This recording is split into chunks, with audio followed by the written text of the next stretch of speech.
siya gumawa ng lahat na nakikita natin at nakikita na pinagkukunan ng ating mga biyaya araw-araw. Kagaya ng ating mundo, andyan ang lupa, tubig, andyan ang mga hayop, lahat-lahat at pati tao, nilalang niya. Create niya. So, Diyos Ama, creation. Ano ngayon naman ang papel ng ng anak? Siya ngayon tagapag-ibos ng kasalanan natin. Kaya siya ang napako sa krus na matay, pero muli siya matay. Siya ngayon ang tagapagligtas, redeemer, kung sa sa English. Ano naman yung si Holy Spirit, natalagay na natin last time na siya ang gabay. Siya ang isinugo pag-akyat ni Jesus, bumaba ang Holy Spirit sa 12 apostoles na nagbilang apoy para magbigay gabay sa atin lahat. Kaya Nalin, ginagabayan ka lagi ng Holy Spirit. Ginagabayan. Kagaya ko, kagaya nyo, laging may gabay sa atin. At walang gumpay. Sabi nga natin, ang pagmamahal ng Diyos mula lupa hanggang patungong langit na hindi kayang i-measure. Walang katapusan. Araw-araw, minamahal tayo inuunawa. So ano ang Santissima Trinidad? Bilang misteryo ng pananampalataya.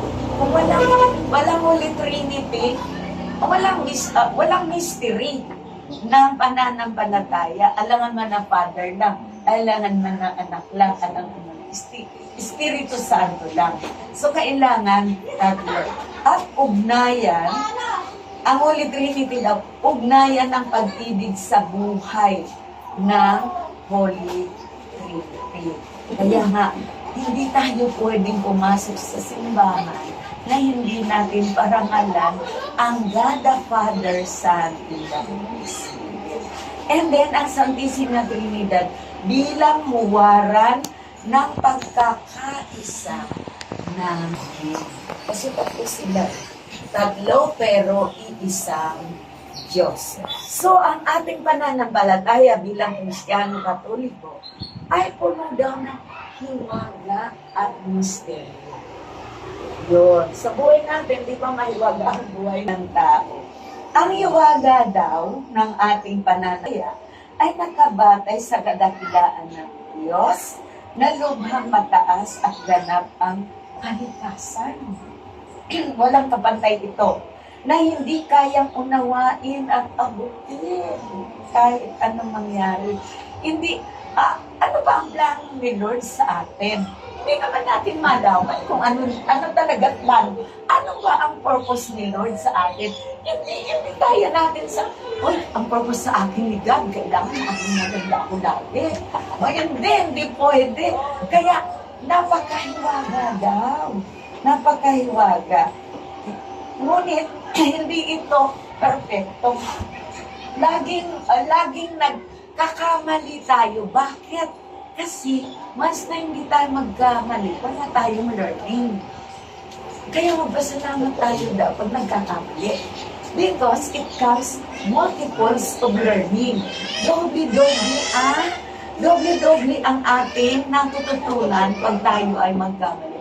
Pero nung bata-bata ako, alam mo magkakamali. Lalo na nung nag-aaral ako sa high school, elementary, gusto ko lagi akong perfect. Hindi mali. Mali pala. Habang binabasa ko ang salita ng Diyos, kailangan magkamali ka para mayroon kahiliin ka. Maalala mo siya araw-araw. Hindi pwede na hindi ka magkamali. Kasi kung laging maganda ang kalagayan, nakakalimutan ka siya. Hindi ka magdadasal na kasi nasa iyo na lahat. Pero pag lagi kang magkamali, ikaw ay aakapin mo lagi si Lord. Lord, ito po ako. Magkamali ako, tulungan mo ako. Di ba? Ganun tayo. So, dapat akapin daw natin. Subalit sa kabila ng ganitong kalagayan ng tao na lubhang malayo sa Diyos, ang Diyos sa kanyang pag-ibig at kagandahan ay gumagawa ng iba't ibang paraan upang abutin at ilapit ang kanyang sarili sa tao. Biro mo siya, sabi pa na ang lumalapit sa atin, hindi tayo lumalapit siya.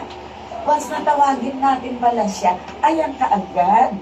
Oh, di ba? So, ang katotohanan ito ay mga matutunghayan sa kasaysayan ng kaligtasan na siyang isinalaysay ng banal na kasulatan mula sa lumang tipan hanggang sa bagong tipan. Kaya ikaw, sis Insan, talagang ginabayan pa kanina. Di ba?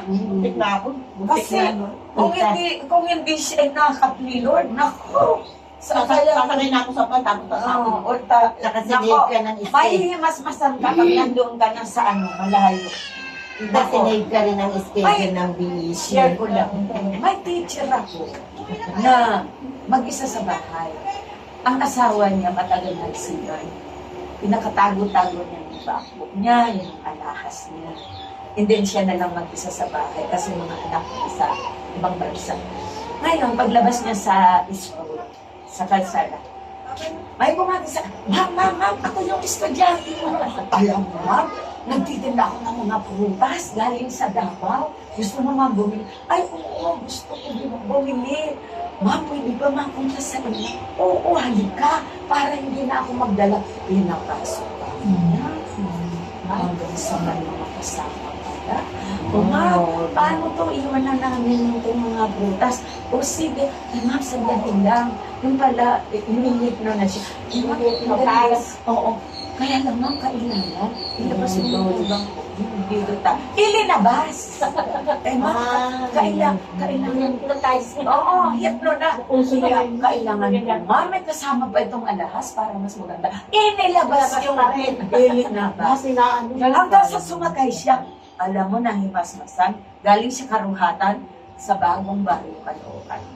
Layo. Nakasakay na sa van. Oy, sana to, ibaba mo ako. Binaba. Alam mo, hindi nakausap. Alam mo, nagpagamot. Hindi nakapasok ng teacher ko for 3 months sa gamutan. Ang psychology.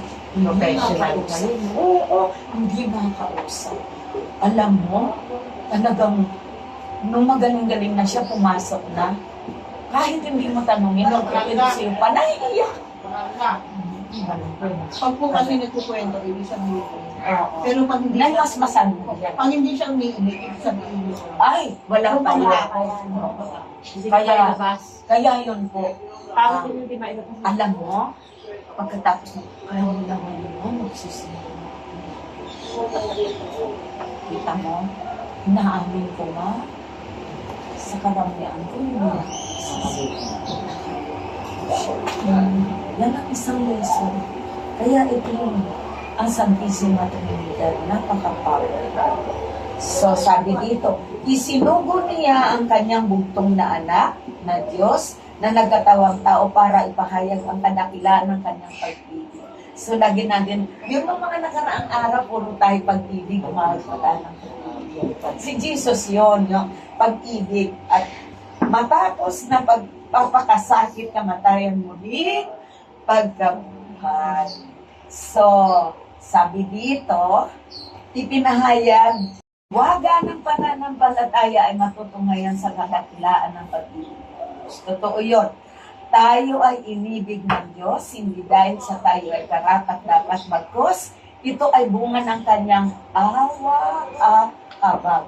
Laging may awa at habag ang Diyos sa atin. Wala tayong maipagmamalaki sa kanya, yes. Kahit anong dami ng ating ari-arian, kahit anong ganda mo, kahit anong kasikatan mo, hindi ka pwedeng magmalaki sa Kanya. Wala tayong maililihin sa Kanya. Alam niya ang ating mga kasalanan. Alam niya ang ating pagkukunwari sa buhay. Subalit sa kabila ng lahat, ito ay pinili pa rin ng Diyos na tayo ay mahalin. Alam niyo, iniisip mo ba lang daw? Alam na nito. sa puso mo pa lang, although nawala ka sa utak mo, alam mo, kasi si God, nandito sa puso. Ganun. Kaya, once na, ako kung minsan, nayayamot din ako, hindi ko na nga babatiin. Si Abom, hindi ko nababatiin. Kaya, hindi ko nababatiin. Ano ba yung album mo? Asawa niya. Asawa ko. Hindi, ang pangalan. Si Edgardo. Asawa, Bicol. Ang Agong Asawa. asawa. Asawa. Asawa. Si Agong Kawa, hindi ko na babatiin mamaya. Alauna na, wala pa rin, hindi pa kumakain. And then, so nandun na lang sa gitna, go, kumain ka na. Talo rin tayo. Talo. Nakalimutan. Kita mo? Kahit anong Galang ka, pero... hindi mo magagawa pa yan. Ako subok na subok, kahit planuhin ko, hindi ko nagagawa. Naranasan ko din yan, ganyan. Oo, naranasan mo na Yung sabihin mo na, hindi mo talaga ba? Hindi, hindi masabi mo talaga. Yung anak mo, si Mary Jane nakakainis. Ganito, Ganun talaga. isa pang nanay. Tapos, sa gate na, nanay, ano yung nangyari? Nakalimutan ko na. Naawa ka rin na hindi. Ganun ang buhay Pag may na. kailangan, di mo rin matiis. Yes. So, yan ay kagagawan ng Holy Spirit. Totoo yun. Yun. Kaya po kung tayo makakalimot na ang ating buhay ay pag-aari na. Yun lamang po. At ang Holy Trinity, talagang kailangan turuan natin ang mga bagong henerasyon na mag-antanda. Sa ngalan ng Ama, Anak, dito sa puso. Kasi ipinanganak si Jesus. Ay, hindi pala. Hindi pala. Oo, dati kasi dito tayo, nasanay tayo. Sa ngalan ng Ama, Anak, Espiritu Santo. Sa tiyan. Kasi ipinanganak. Dito lang nakalagay. Ay, Dati, ganun don't tayo. forget na si Jesus, kapatid natin. Kapatid natin siya. Kaya, di ba ngayon kapistahan ng Queen Heart, si Mama Mary at si Jesus. Kaya kapag ipinakilala mo, Papa Jesus, Mama Mary, Papa Jesus, sasabihin daw ng bata, mag-asawa sila. O, di ba? Kaya kailangan mag-ina sila. Kaya kapatid natin si Jesus. Si Mother Mary, anong natin doon?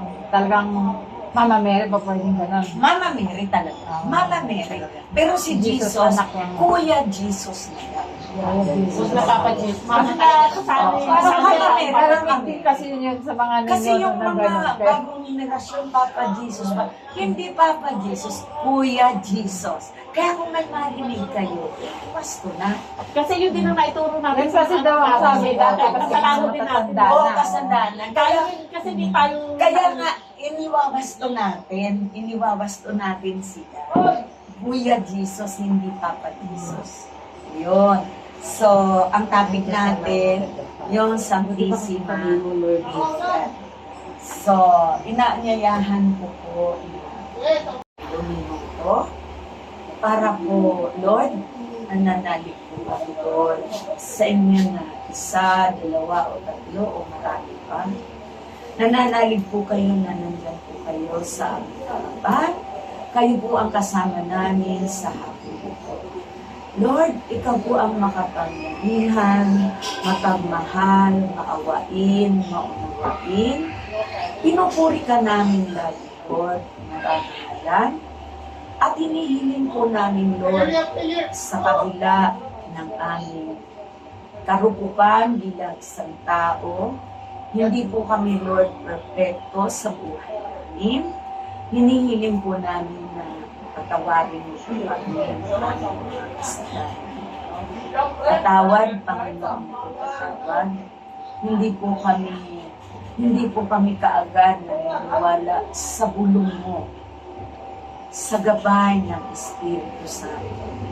Kaya po, Lord, mula po ngayon, Lord, kami po, Lord, ay aakay na po, Lord, sa inyong mga bulong, sa pamamagitan ng gabay ng iyong Espiritu Santo.